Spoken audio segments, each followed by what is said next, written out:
In this video, I'll be going through whether you need a graphics tablet or a display tablet or any tablet at all for your 2D or 3D work, and I'll be talking about the different options available that might suit you. I'll be using some different tablets from XP Pen to show the different types. I'm not sponsored and they're not paying me, but they did send them to me, so I might as well use them to show you what sort of tablets there are. So first of all, what are the differences between the types of graphics tablet available?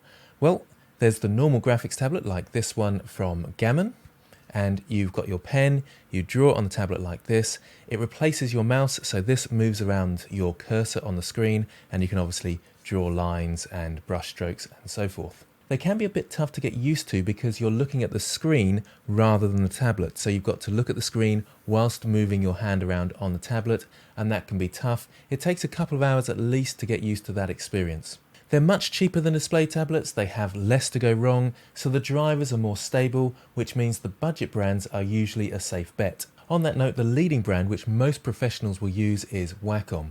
These are generally 5 times more expensive than the budget brands such as XP Pen, Huion, Gammon and Veek. So it's good to know you can go for the budget brands and you're still okay. The other nice thing about simple graphics tablets such as this is they don't take up a lot of space, they're quite portable, so you can use them with a laptop, you can even use some of them with a mobile phone. Now display tablets, such as this one, the Artist 24 from XP Pen, they're just like a computer monitor, except you can draw on them with your pen. And that's certainly a bit easier because you're looking in the direction of your pen, so you're looking where you're drawing. So most professional artists will go for a display tablet like this. They are a lot more expensive and more complicated, so you tend to get a few driver issues if you're not careful and you don't kind of know what you're doing. So for some, they may not work at all on your system. For others, you might have to restart the driver program to resolve the issue. The budget brands in this case seem far more susceptible to driver issues than the main brand Wacom, but the Wacom display tablets are very expensive, into the thousands for the good ones. Now it doesn't actually stop at graphics tablets and display tablets. You can also get tablets such as an iPad, and they're a great drawing experience, so you can draw on this with your pen and you're drawing straight onto the screen. You don't get any driver issues because these programs are kind of built for the tablets. The iPads are particularly good, the pen's really nice, the pen pressure works really well, and all in all it's a great comfortable drawing experience. The slight problem is you can't get the power that you can from a PC or a Mac, and therefore 3D programs like Blender or ZBrush won't work on this. You can get sculpting programs on iPads and Android, but they're not quite as powerful as you can imagine. This program here called Procreate on the iPad is actually very powerful, and there's lots of people that really enjoy using it. So for many this is a nice simple solution if you're a 2D artist, but for 3D artists I would stick with your PC or your Mac. So a big question is, do you even need a graphics tablet of any sort? Well, if you're doing any artwork, painting or sculpting, anything where you draw a line or a brush stroke, it's much easier and much faster with some sort of graphics tablet. Trying to draw lines with a mouse is very tough. However, every other task is generally easier with a mouse. So if you're not painting or sculpting, then you probably don't need one. Let's say you're doing hard surface modeling or box modeling in Blender. It's actually much easier to go to the different icons with a mouse than it is a graphics tablet. So if you decided you do want to buy a graphics tablet, then what are the things to look out for? Well, let's start with a basic graphics tablet. This is fairly easy as the major budget brands are all very good and have a nice drawing experience, such as this Gammon tablet just here. The most important thing is that it has pen pressure, and anything over the 2000 levels will suit most people fine. The size will be important to you, and that will depend on how portable you want it to be, and of course your budget. This one is 6 inches by 10 inches, and I would say that's a nice comfortable working area. You can go a bit lower, so 6 inches by 4 inches are some of the smaller ones, so if you're on a tight budget then that's absolutely fine, but it is a bit nicer when you've got a bit more of a working area like this. Response time is another important thing, but again most tablets these days have good response times and are great to use, so you don't have to get too worried about those types of things. Now some brushes in certain software use tilt control, so when you tilt the pen the brush reacts differently. So this might be something that you want to use, but not all people do. If you do, then you'll want to look out for a tablet that has tilt control. Make sure you get a wireless and battery-free pen. Some of the older ones you used to have to charge up with a cable on the back, and they'd always have problems with the cable breaking or the charge port breaking, so steer clear of those. Lastly, if you're using a 3D program in particular, you'll want at least one button on your pen. This one has two, and I always program that first button to be the middle mouse button so I can navigate around my objects in Blender. Some people like to have buttons on their tablet, such as this. I don't find them that useful, but you can program different commands on them. Let's say if you wanted to change the brush size, a wheel like this can be quite useful for bigger and smaller brushes, but I don't think it's that important. I tend to use the keyboard and don't worry about these buttons at all, and that's been fine for me for this long. My buying choice for a basic graphics tablet, if you're on a really tight budget, then the UG S640, so that's a smaller one, but it's very cheap and it's quite good. That's the one I'd go for. There's a tablet from Wacom called the Wacom One, and it's their cheapest tablet. It's very good because you've got the Wacom brand, so you can rely on their drivers, but it is a very budget tablet. The Deco One from XP Pen is the same price, but it has a few more functions, and like I say, with a basic graphics tablet, you don't have to worry too much about the drivers. They generally do quite well on most machines. I'm personally much happier with a display tablet, but not all professional artists are. They take up a lot of space on your desk, and they can be a bit glitchy, especially if you're using the more budget brands. I've been using the XP Pen Artist 24, and for the most part I've been very happy, but on very high detailed sculpts in Blender I can suddenly lose pen pressure and have to close the driver program and reopen it in order to get that working again. If you use it all the time like I do, then that can get very annoying, and I have been thinking a little bit about moving across to Wacom for that reason. However, Wacom aren't without their problem. I've had driver issues with them in the past, which is why I moved to one of the more budget brands, so there's no guarantees, but you generally have a little bit more security with the Wacom brand. So what are the main things to look out for in a display tablet? Well, the parallax is a big thing you'll hear about, and that's the screen thickness and therefore how far away your pen is from the real surface. That can make a big difference when you're moving away from the center of the screen over to a corner, because you can kind of see the distance between your pen and the actual surface that you're drawing on. Like I keep saying, the drivers are all important.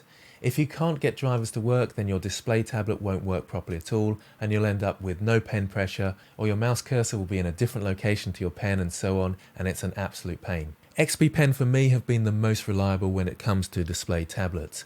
I've found both Gammon and Veek to be fairly good brands. Huion and Artisol I've had big problems with and never actually got them to work with any of my systems. That's just my experience, and it might be because I test lots of graphics tablets, and once you've installed some drivers, the other brand won't work for some reason. The other point to make here is that Macs seem to be very good at dealing with graphics tablets drivers, so it seems in the most part if you've got a Mac computer, most budget brands will work with it. Another thing to look out for is what's called pen wobble. So when you're drawing a slow straight line, sometimes you get a little bit of wobble on your pen. It's not so important these days. Most software has smooth stroke settings, so you don't have to worry too much, and most graphics tablets these days, display tablets, seem to have sorted out that issue to a usable degree where it's quite comfortable and you generally get a good drawing experience. But do check on forums and things like that what people say about the graphics tablet that you're looking at as to whether that's an issue. Basic things like programmable buttons can be nice. Definitely you need two buttons on your pen so you can use things like 3D programs nice and comfortably. But you'll notice the Artist 24 doesn't have any buttons down the side. I never use them when I have them there, and when I've tried to use display tablets that have them, I always use the keyboard, and I'm quite comfortable doing that. So I've never needed those buttons. It can be nice to have things like spare nibs and a pen holder and a glove, but those really aren't important. I've never actually changed a nib on one of my pens. I know there's people out there who use a very aggressive stroke, but for me it's never been a problem, and I've never had an issue with any pen I've used. Now, screen size I would say is quite important. It does depend on the desk space you have. Here's a look side by side of the XP Pen 24-inch, the 22-inch and the 16, so you can get a rough idea of what they look like. And here's the 24-inch and the 22-inch kind of in situ whilst I'm working on them.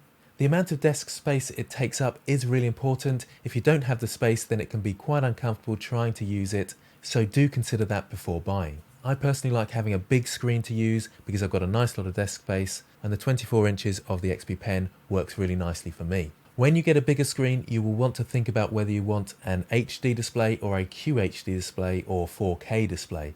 The higher you go, the sharper the image, and it does make a difference for the bigger sizes of screen. I've looked at the Artist 22 Pro, which has only an HD screen, and I much prefer the 24-inch because it's a much sharper image and it makes a big difference, I think, when I'm using the programs.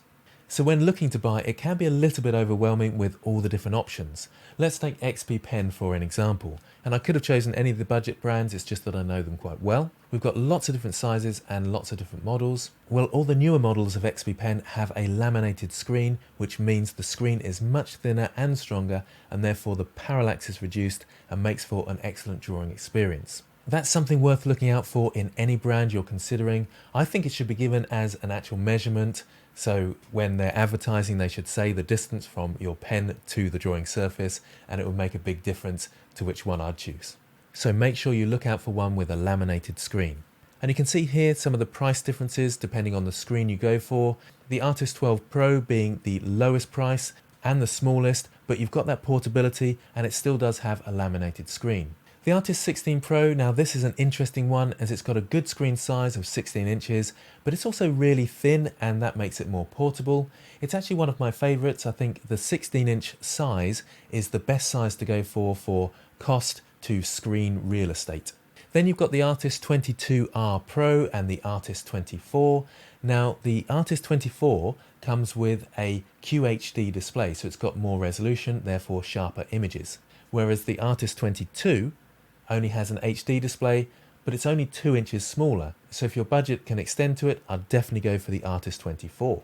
It gets a little bit confusing with the Artist 24 and the Artist 24 Pro because the only actual difference seems to be the buttons. Personally, I don't actually like having the buttons on the side because it just takes up more desk space. So my personal choice is the Artist 24. But if you are on a budget, then try working with a normal graphics tablet and getting used to that. If it's a really tight budget, then you can work on a smaller area such as 4 by 6 inch, but that is a little bit tight. You're better off going for 10 by 6 inch if you can. Generally speaking, they tend to be around $50, £50, around about there, whereas the smaller 4 by 6 inches are around $25 or pounds. And like I say, you can go for most brands, the XP Pen, Gammon, Veeq, Huion, or even Wacom, as you probably won't get any driver issues just for a basic graphics tablet. As for display tablets, again, it's often down to budget, but look out for the ones with laminated screens. Then it's just up to you what your budget can take and what your desk space can take in terms of the size you go for. If you go above 16 inches, then I would recommend going for a QHD display because the more resolution means sharper images and it does make a difference when you're going to a bigger size. So hopefully that's helped you decide on what graphics tablet is right for you, whether you even need one. If you've got any questions, then do comment below. I do try and answer all the questions I get. And as always, thanks for watching and I'll see you next time.